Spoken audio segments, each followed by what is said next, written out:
I love candied walnuts, but I don't like a lot of sugar because I don't think it's good for you. So I came up with this alternate low sugar option, and maybe other people would be interested in it. So I do add a little bit of dark brown sugar, not a whole lot, but a little bit. You can vary the quantity of the brown sugar. The difference between brown sugar and white sugar is that white sugar will make caramel and dark sugar will make butterscotch.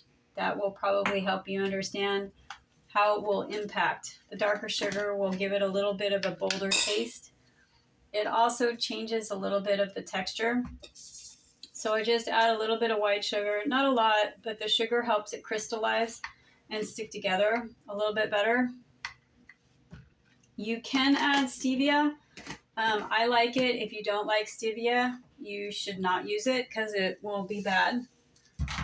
But as a side note, if you do put in a little bit of stevia extract, it has to be a powder. If you put in a liquid stevia, it will it will be sticky, and the outcome will be a little bit softer. You won't get the same sort of crunch that you get if you use a liquid stevia. So if you do use this, you want to use a powder. This one I got from Trader Joe's. It's organic.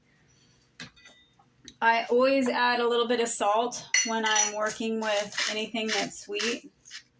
I think it just harmonizes it a little bit for the same reason you want to add salt to lemonade, for example. So I'm going to mix it up.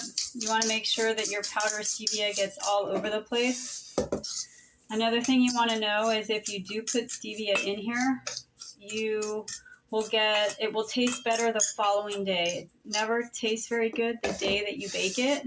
So you want to be sure that you're judging its value the day after. For some reason, it completely changes the taste the day after. And this is what makes it low sugar. I add a shredded coconut. I use Bob's Red Mill unsweetened shredded coconut. This is the only one that has the right texture and the right size for it to stick to the egg white and the walnuts properly, and it mixes nicely with the sugar. So I just add in. Sorry, I don't have recipes. I do not use recipes for the most part. I kind of eyeball it, everything. So then I mix up all of this, and you want the sugar to be uniformly harmonized with the coconut. I would also not suggest putting any chocolate nibs in it. They were too oily and it made everything fall apart. So that didn't work. I have added raisins to it, and that has been very nice. They turn out chewy, and it gave a more of a granola without the oatmeal type of chewy raisin in it, if that's something you would be interested in. It didn't screw up anything, but you want your raisins to not have any oil on them. So my topping is all mixed up now. I'm going to do my egg white. So this is the egg white from one egg. I used the egg yolk the other day to create an emulsified element for my lemon and maple. And I see there's a little bit of egg yolk in there, and that will totally screw this up if I don't get it out.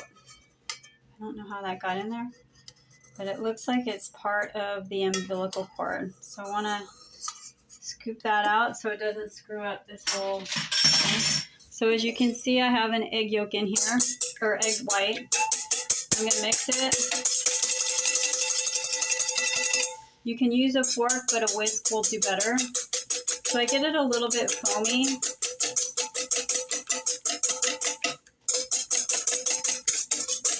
But to get it really foamy, you're going to have to add a little bit of water. I use distilled because that's what I use for everything here.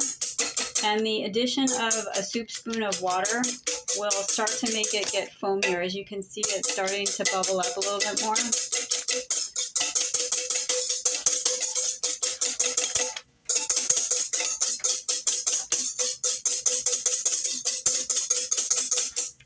It's looking pretty good, so I'm not going to add any more. Depending on the size of egg you use, you might have to add a little bit more water. But it's looking really good. As you can see, it's real foamy. Never done this with a regular fork, so I don't know how that would work. Okay, so now that my egg white is done, I buy a 1 pound bag of Trader Joe's walnut pieces. So it's walnut halves and pieces. And I'm just going to open this up. And this I know is like 1 pound for 1 egg white. I don't like re-bagging things, so I'm just going to mix this up. And you want all of your walnuts to be covered with the egg white mixture. So you're going to have to mix it up a little bit here.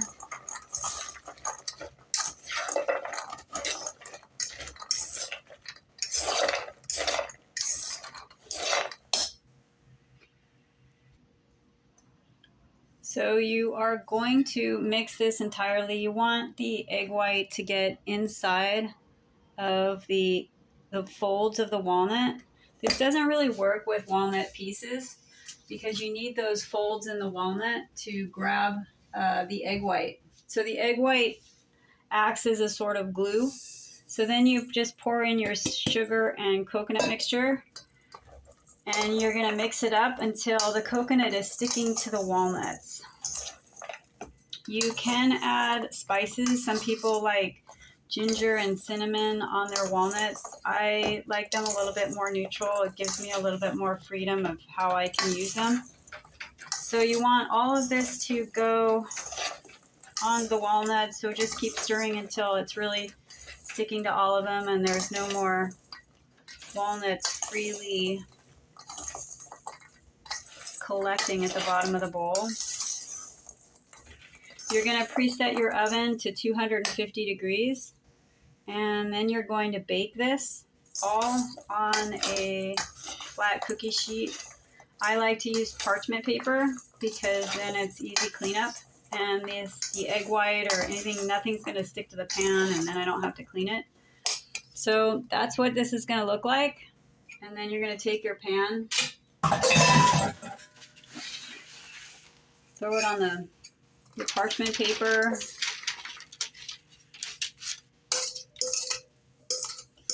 and spread it out. You want a thin layer because you want them all to crisp and toast because you're cooking the egg white. The egg white is going to create both a glue and it makes the walnut crunchy. And there you have it. You're going to bake it for about 45 minutes, and that's about it.